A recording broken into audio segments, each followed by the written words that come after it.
আসসালামু আলাইকুম। এই যে আমাদের আরেকটা দই তৈরির মেশিন নিয়ে আসলাম।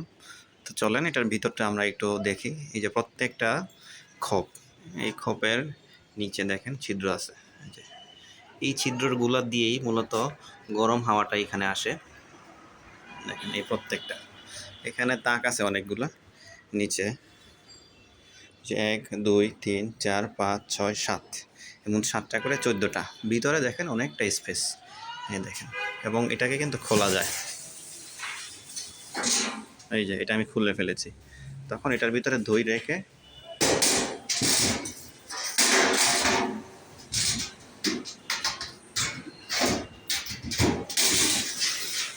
এটা কিন্তু খোলা যায়। হ্যাঁ, এটার ভিতরে আবার লাগাই দিতে পারবেন।